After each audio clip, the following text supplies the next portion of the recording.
Hello everyone, আসসালামু আলাইকুম। Welcome back to my channel. কেমন আছো তোমরা? আশা করছি ভালো আছো।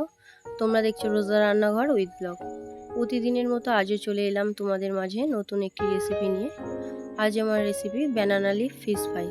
চলো তাহলে দেখে নেওয়া যাক। ফিশ ফ্রাই করার জন্য আমি এখানে দুটো জাপানি পুঁটি নিয়ে নিয়েছি। দেখতে পাচ্ছ জাপানি পুঁটি দুটো কত সুন্দর, একদম পুরো ফ্রেশ, চকচক করছে, দেখতে খুবই ভালো লাগছে।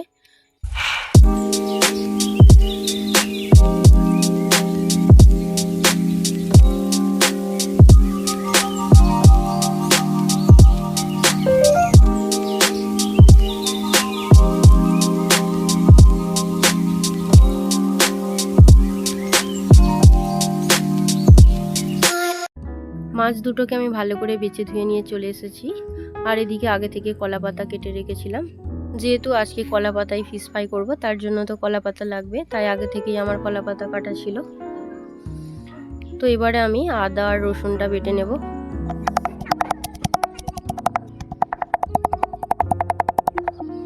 এবারে বেটে নেব আদাটা।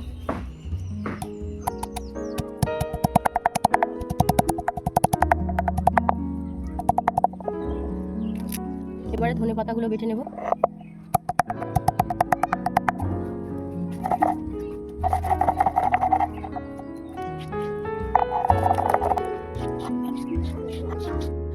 এদিকে আমার সব বাটা হয়ে গিয়েছে।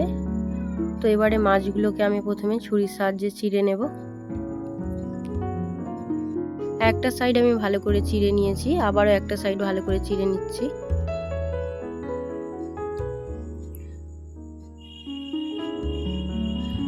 আবারও একটি মাছ আমি ভালো করে চিড়ে নেব।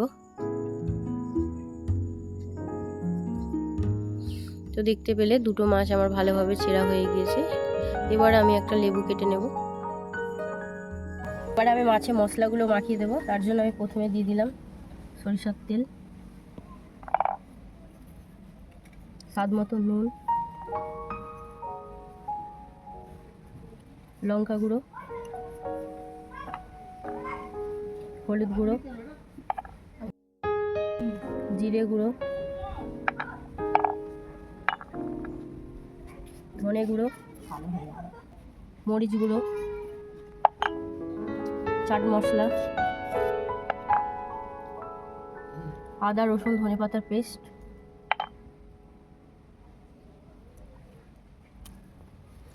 লেবুর রস,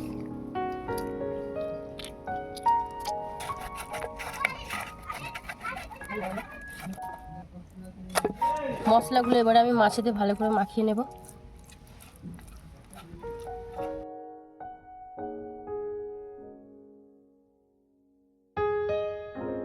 একটা সাইড ভালো করে আমি মশলা মাখিয়ে নিয়েছি, আবারও একটা সাইড আমি ভালো করে মশলা মাখিয়ে নিলাম।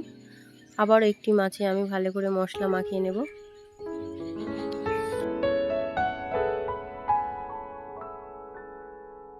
মাছের চেরা অংশগুলোতেও একটু মশলা দিয়ে দেব।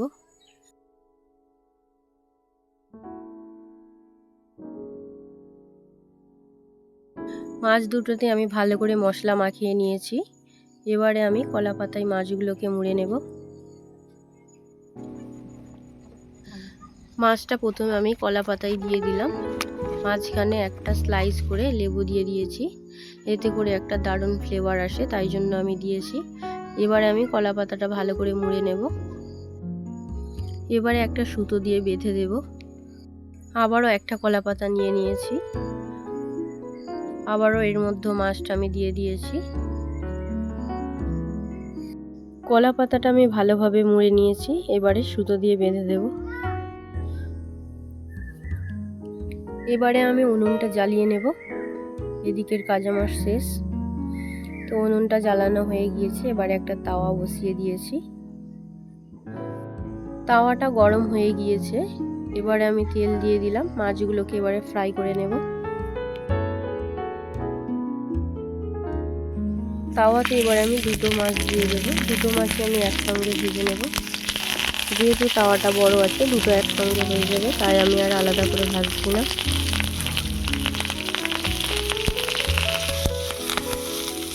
কলা পাতাটা এবারে আমি উল্টে দেব।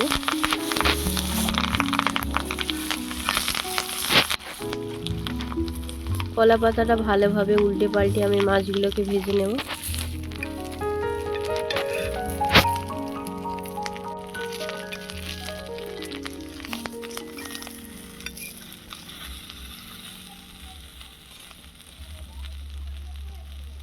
মাছগুলোকে আমি ভালোভাবে ভেজে নিয়েছি, এবারে আমি তুলে নেব ক্যাচারের সাহায্যে।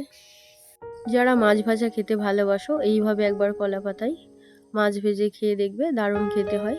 কলা পাতাটা খুলতে দেখলে কত সুন্দর একটা ভাব উঠছে আর দারুণ স্মেলটা বলে বোঝানো যাবে না, খুবই সুন্দর। তো তোমরাও একবার ট্রাই করে আমাকে অবশ্যই কমেন্টে জানাবে।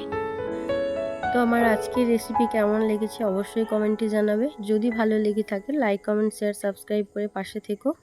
আর যারা ফেসবুক থেকে দেখছো আমার পেজটাকে ফলো করে দিও। আজ আর না, দেখা হচ্ছে আবারও নেক্সট অন্য কোনো ভিডিওর সাথে।